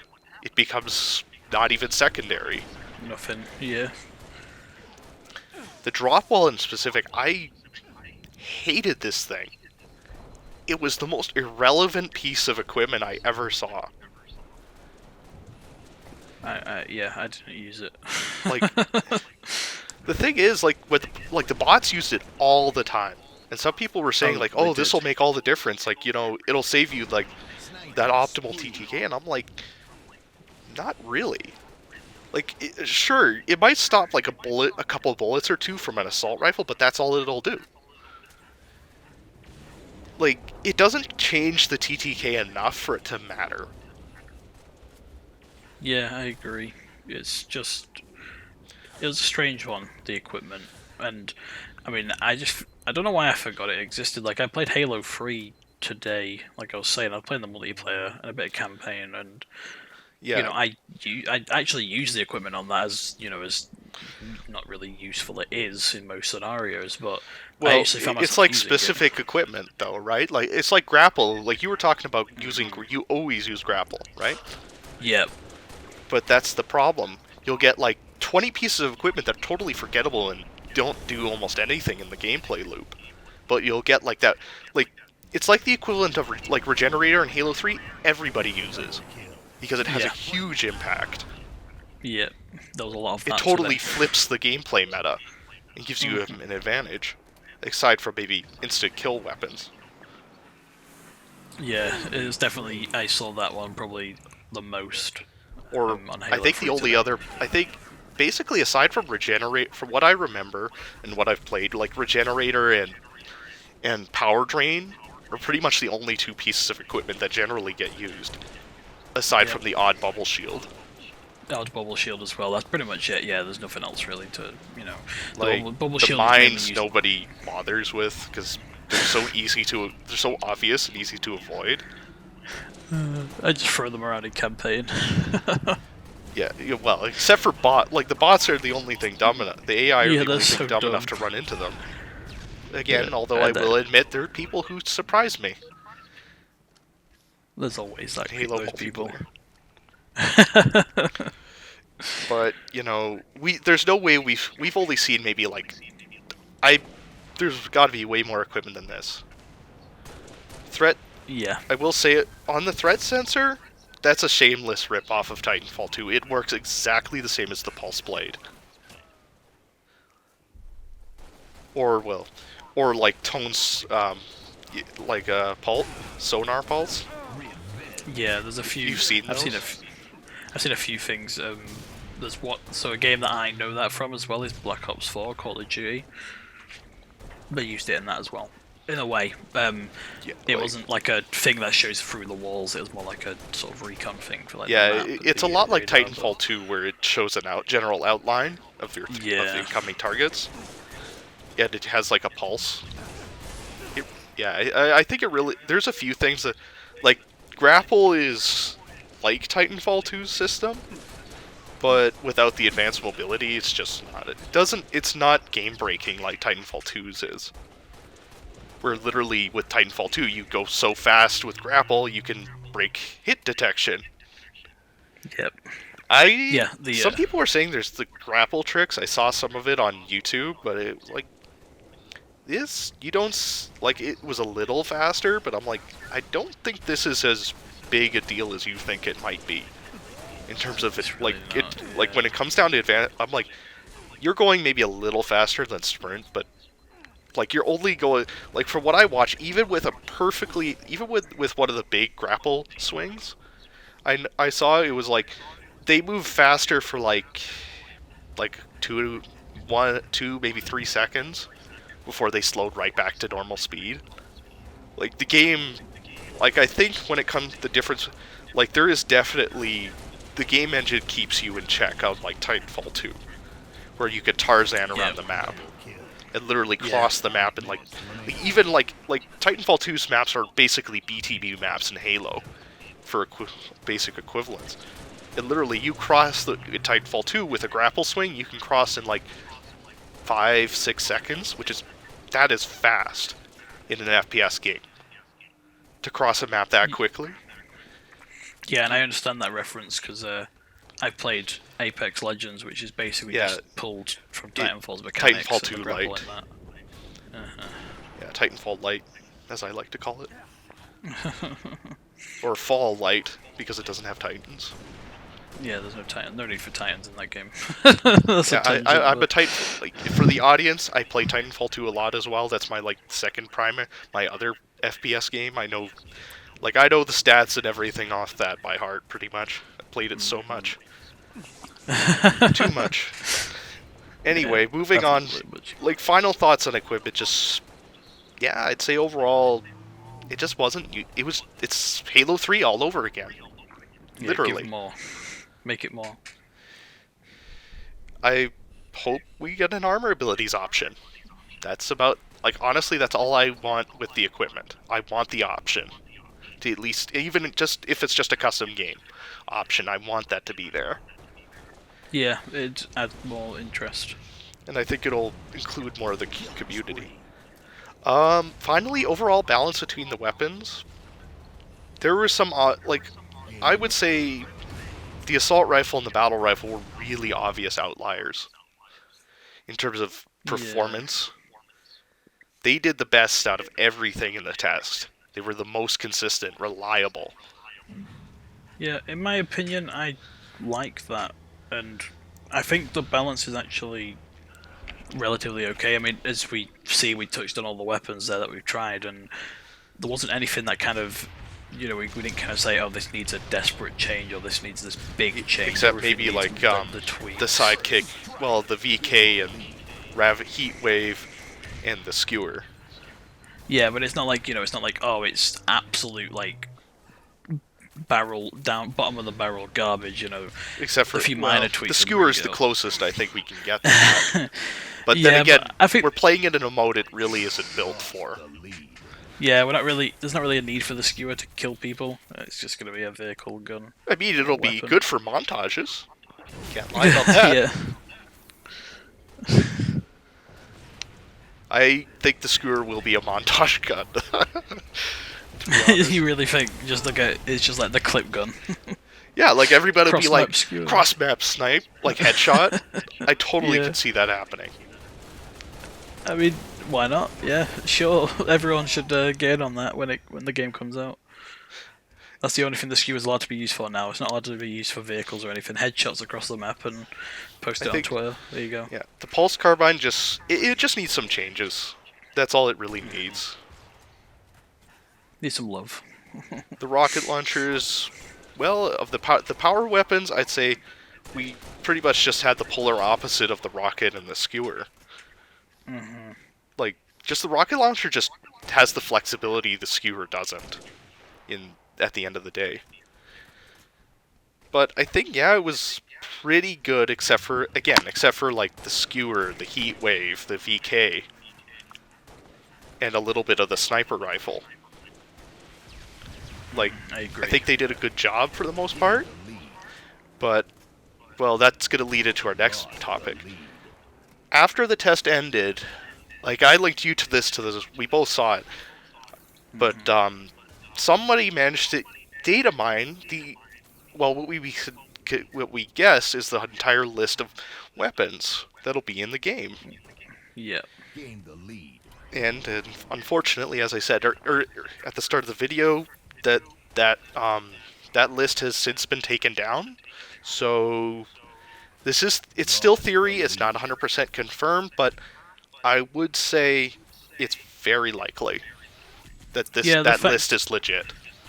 Post getting removed usually has that sort of indication. Like, if it was just like, if it's just an old list, like most of the time they wouldn't care, because they removed the story leaks as well. So I'm sure there's credence, unless this is just a big, like, unless they're really trying hard to throw us off, in which case, hats off to them. Yeah, but I feel like that's a little bit too conspiracy. Yeah, I mean, the weapon I think that you, well, I think the two weapons we mentioned mainly from the list that was there, like DMR and Saw. That's like the two that we kind of talked about. The Magnum actually appeared in the data mine list. I noticed that was interesting, and I actually got a bit of a theory on that. After the E3 reveal, remember, like, I don't know if you saw it, but there was a lot of controversy about the sidekick. A lot of people were not impressed. A lot of people were really against the sidekick when they first showed it off. Like, where's the Magnum? You know, where's the classic shotgun? Because we've never had no Magnum. And it's a fair criticism. Like, you know, it's like the Chief himself. The Magnum's kind of like, it's one of those iconic cover weapons. Yep. And like, we've never not had a Magnum. Even the RTS games have the Magnum. They do. Yep, that's right. So it has to have it, surely. Yeah, but it was in the list, so apparently it was in the game files. So, yeah, as we were saying about the sidekick, you know, I think that's why the Magnum appeared. Because I would bet, after the feedback of what was it, E3 2019, E3 2020, and with the delay, I wouldn't be surprised if it's in at launch. Now, because they had delay, they've had time now. They could have included it. Took extra time, modeled it. And, you know, I think it's gonna get the zoom. So I think it's gonna be a bit more of like, it's gonna be kind of like that middle gap between close and mid range, where it's gonna fit. And it's gonna have I'm pretty sure it'll be a 5-shot kill, to contrast the sidekick. But the rate of fire will definitely be lower. Yeah, it'll be more like a sort of tap and wait kind of gun. Yeah, it's gonna have that relative fire rate that you'd probably expect. It's much slower than the sidekick. Yeah, and it's a lot of weapons in this list. Oh yeah. After that, the DMR showed up. I was not surprised about that one. That makes me happy, but I'm happy though. You wanted it. Well, I think it's fair. A lot of of two weapons that, like, I would say, if there's two weapons that the community expect these days or want, like, the biggest group of players in the Halo community is the battle rifle and the DMR users. DMR. It's one of those two weapons. Some people, like, I've seen some I'm not surprised, because, like, you can't include the battle rifle at this point and leave the DMR players out, because ever since Reach, like, it's like the Magnum. It's developed its own little following of players who just, like, a lot of people were negative about the battle rifle removed in Reach, but yeah, like, that changed starting in Halo 4, so. And I think it'll work in the sandbox. It still has its place is still there. Like, I think the battle rifle will probably get its red reticle range reduced a little bit. As I said, I feel like it was a little, it kind of trips on the DMR's range a little bit. But a lot of people are saying, oh, this is, like, the VK was the better DMR. But I'm like, if the DMR does show up with a 5-shot kill, I'm like, the more accurate players in the DMR will beat the VK, without a doubt in my mind. Because you just have that control that the VK lacks. Yeah, definitely. The VK will be... It'll be interesting if the DMR is there. I mean, if it's in the list, I'd expect it, so... But, okay, moving on to Saw. Not surprised the Saw's making a comeback. Lots of people seem to enjoy the Saw for the most part, or the big Yeah, assault rifle. There's some. I'm relatively in that category. I actually like the Saw. It's a gun that I do remember. I didn't obviously You use know, it that much, but yeah. Although I think I hope the Saw gets a redesign this time around, because I'm a bit. It looks kind of out of place with the other. I've always felt the Saw's design was a little out of place in some ways compared to the others. yeah. Like it looks it's less like rugged futuristic and more futuristic. I know what you mean. Yeah, definitely. If it had maybe a few tweaks, I guess it comes Like down to I'd personal like preference. there When you're was looking at it. supposed like the Saw was supposed like as a bit of trivia, some fans may remember the Saw was supposed to be in Reach. And it was supposed to looked a lot like the assault rifle crossed with like an M249. Yeah. And I wouldn't actually mind seeing that. I think that would be cool to actually see like, to see that redesign. Yeah, the Or maybe callback like to a that middle sort of. ground. Yeah, find somewhere in the middle. That's what I was just about to say. Actually, kind of stole my words there. Supposedly there was a double-barreled shotgun without a name, which really Yeah, and surprised me. Because I'm like, so is this going to be like another one of those non-canon things? Are we going to get the yeah, Doom 'cause shotgun? that's just what I was about to say. I remember that that they actually said it in the list. Someone said maybe a Doom crossover. Like, Because I'd be down. we're already getting the non-canon armors that are, we don't know much about them yet. But Yeah, they're so, just trying to have the fun. and well, and just this past year, if everybody remembers, Microsoft bought Bethesda. So that's totally within reason. Yeah, I'd be down. Why not? However, if it's not, I kind of struggle to think about it. Because I'm like, I was thinking about it, like, if it's a break, why would, I hope it's not, it can't be a break action shotgun, dual barrel shotgun. Because that would be, like even in Halo standards, like suspension of disbelief just would not work. No, it'd just be. Like, that thing would have to have excessive range It'd and have a like a one-shot slug kill. shotgun. Yeah. I suspect it'll be kind of like I suspect it'll be kind of a magazine related. But I'm not sure. That weapon is kind of like, if it's not a reference, then honestly I have no idea what it could be end up being, except Yeah. except not being a break action. If it's not a reference, because if it's not a reference, it like break action makes no sense. Unless it's a We can certainly, really damn big shotgun with explosive rounds. Explosive rounds, yeah. Something just insane. We can only speculate. Yeah, because Halo's always had a grounding in kind of like semi-realistic military, in that it's like the weapons sort of make sense. It have at least Yeah. have a realistic sense to it, like, except for maybe the shotgun. I mean, an 8 gauge shotgun, pump action shotgun. Even modern militaries wouldn't use something so crazy. Like that's considered excessive by modern day standards. Yeah. Very much so. Two variants of the SMG showed up: an SMG, basic SMG, and the Recon, and Recon. something called Recon SMG. Game over. Which I'm putting these both here because I'm wondering basic SMG. I'm kind of like, okay, maybe not surprised.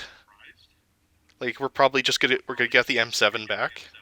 Not gonna be dual wielding, but a lot of people Yeah. were upset about that. I noticed on a small tangent, but like we'll maybe come back to that in speculation here in a sec.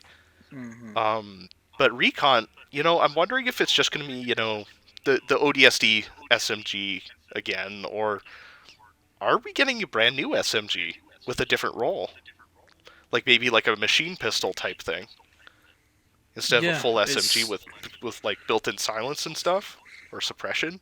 Sorry, gun fans. I'm sorry I said silence. kills. One of my friends would eat you alive for that. He's a big gun I fan. deserve it. I should have said suppressor. I meant suppressor. It's just games have conditioned me, and I'm trying to break that conditioning to say the proper term. You're trying your best. That's all that matters. Yeah, you know, that's gonna be a curious one because you know if we're gonna have if it's gonna be suppressed, I'm wondering if we're gonna have like a really stealthy gun, like you know, like maybe it'll have an impact on your, like if you're like say if you're like sitting somewhere and because we know you appear on motion radar when you fire your weapon, generally. Yeah, you do. So, will it have a lesser impact on that?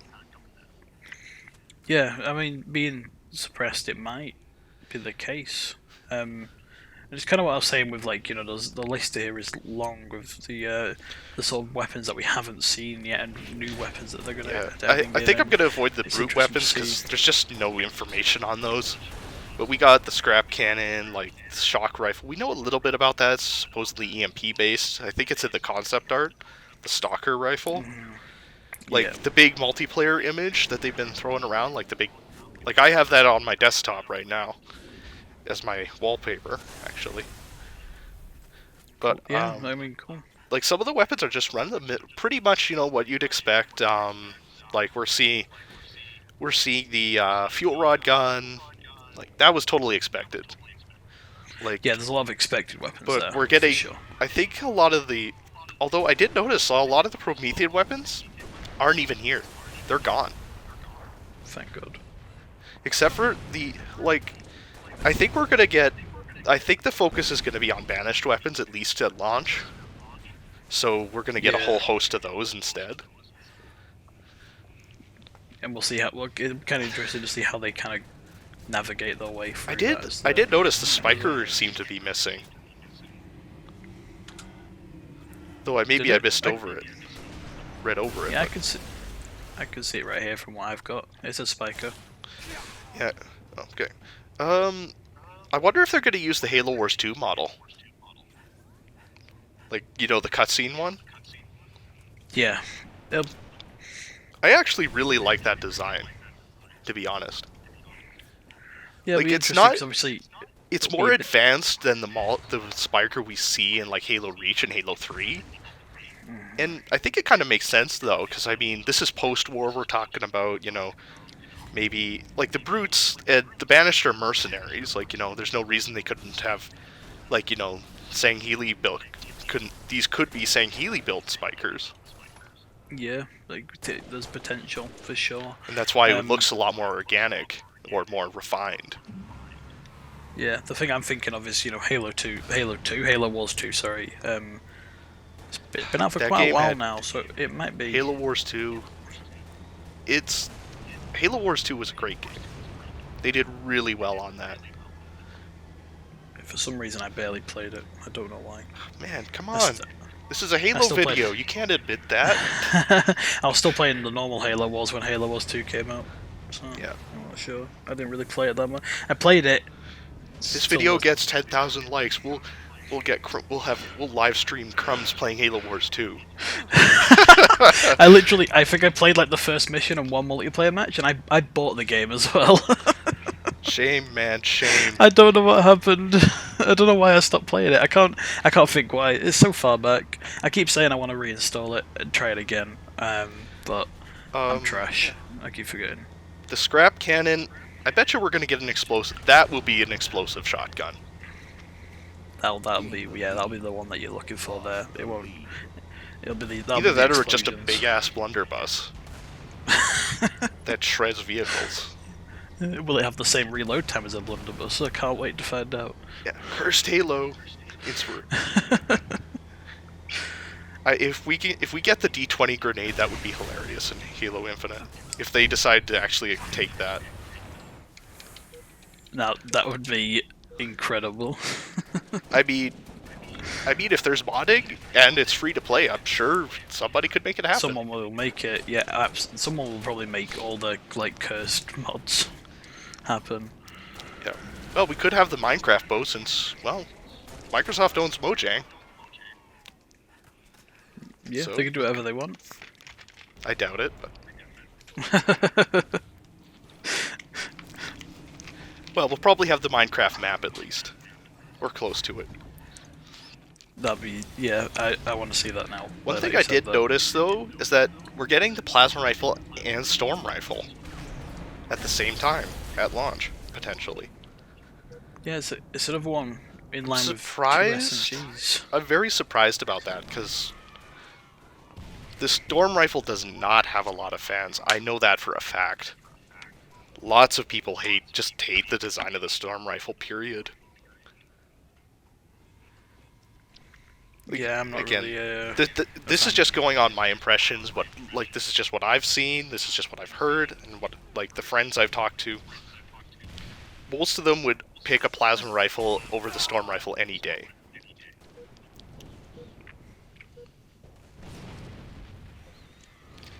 But I don't know how they're gonna balance that out. I feel like a lot of people were talking about the battle rifle and the DMR overlapping. Like, in this case, we're literally gonna the storm rifle and the plasma rifle are literally almost clones. Yeah, it's Whereas kind of the DMR and interesting. battle rifle have almost a completely different playstyle with one shot versus burst fire and range. Yeah, and that's where I think it'll be interesting to see how this data mined list translates into the game. So Yeah. it'll be interesting to see if they're both there and if they are just the same, because then it's like, well, what's the point in having both? Yeah, I feel like some of these weapons, it's going to be interesting how they turn out. Like, the railgun's coming back, no surprise. No grenade Yeah, launcher, no though, this time. No, I And noticed that is a fan favorite. there's like a Covenant grenade launcher in the newer weapons list. That'd be interesting, because there is no actual grenade launcher. Yeah, I think. I'd like to see the concussion rifle, though, come back, or something new. I think I'd really like to see a tweaked plasma launcher, though, to give, that specialist anti-vehicle equivalent to the Spartan laser to come back for the Covenant weapons. Yeah.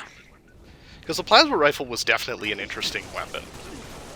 And it sounded really cool in Halo Reach. I literally I could remember that sound. Like, it had a lot of, oldies, had a bit of an oldies, energy weapon vibe. It did, didn't it? Yeah. I'd be happy to see something like that, because then it's, then there's that parallel there. Looks like the particle beam rifle from Halo 2's coming back, making another appearance. It's another thing I noticed. I wonder how. I bet you it's gonna be a clone again, like the sniper rifle, but I don't know. I don't know I don't know if they're gonna go with the formula they in Halo 4 and 5. They've kind of been going with this sort of the beam rifle is better hip fire, better for no scopes than the sniper. Yeah. That was the whole big differentiation factor. I don't care much for the beam rifle myself. Just pick up the sniper if I can. Yeah, I prefer the sniper rifle myself. I think, at least for me, the reticle actually is a big difference. So I find it's a bit easier to aim for the head, because I could use the inside of the circle to get a good idea where the head is, or the head hitbox. Yeah, definitely. Yeah.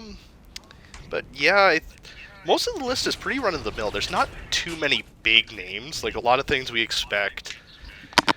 I do wonder if we're going to see... I hope we see more of these weapons in the BTB test whenever that happens. Because I feel like... I want more than the sandbox we got in this tech test. Yep, me too.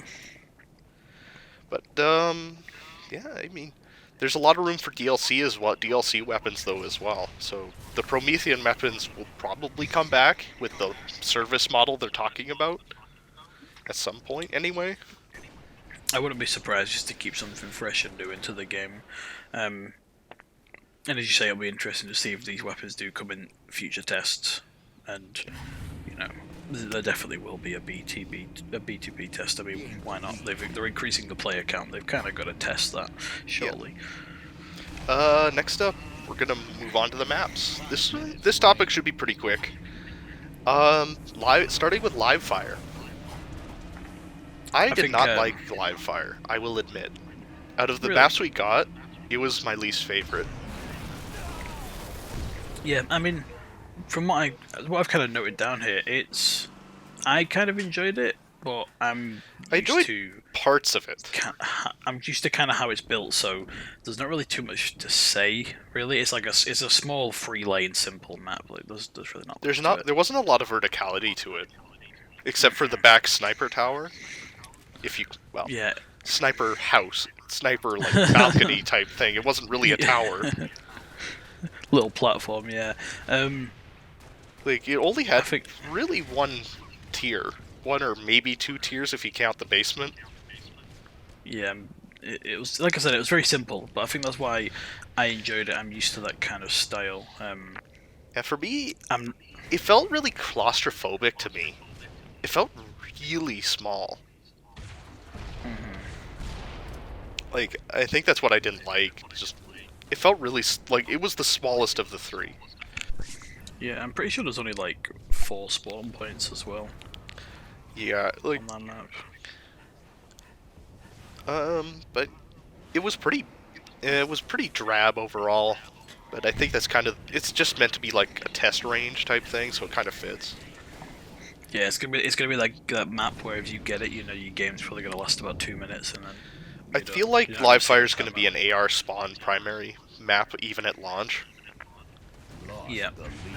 I don't think we're going to get like the MLG settings, precision and precision magnum type thing. Yeah, they'll probably just keep it basic. Like there's not a lot of map control to it either. It's really like in my testing with live fire, there was never a point where it's like if you lock down this point, you could have a really big advantage. Unlike recharge and bazaar, which we'll get to. Yeah, with live fire, I found myself, like I said, those like 4 spawn points, I think, but I feel like I know that because maybe 5. I know that because I basically just played the game chasing down the enemy spawn instead of playing power positions. The back left, I think. The back left corner next to the VK or BR spawn, like just like it's like a balcony. Yeah. Almost never went there, but the AIs did. Yeah, the AI spawned that all the time. But I don't know if I ever spawned down there. I never did, as far as I'm aware. I know, like this is a big thing with a lot of the maps. Like there was only one power weapon. It was very sparse. The weaponry on the Halo Infinite maps was very sparse compared to previous games. Like usually there's like 2 or 3 power weapons. Yeah, it's like I think about so like I said, Halo 3, I was playing Guardian. There's a sniper and a Grav Hammer literally like 2 meters next to each other. Yeah, and for another example, like Reflection, the Ivory Tower remake, there's a rocket launcher, a sniper rifle. There's I think even there's an energy sword. Granted, I think Reflection and Ivory Tower are like twice the size of these maps. Yeah. And there's 2 shotguns. There's extra ammo for the rocket. Like it's all over the place. Like there's even I think a grenade launcher and a concussion rifle on the map in places, depending on the variant. Like I don't know. I feel like the game would have been a bit more exciting if there was a second power weapon spawn somewhere instead of 1 power weapon and 2 semis and 1 semi. Yeah, maybe give it give something else there just to add some more variety. Yeah. But then moving on to recharge. This map, this was my personal favorite, was recharge. Favorite. Yep. My favorite. Yeah, it was more to the style of Halo.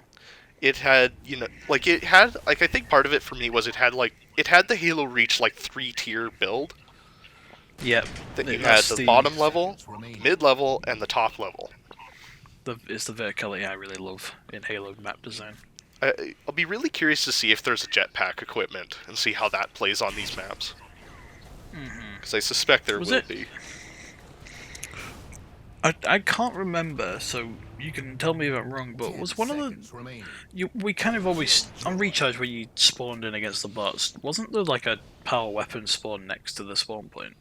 No. Game Not quite. over. The closest was the Gravity Hammer on that little platform Yeah. in the, like, that water section. Or, like, that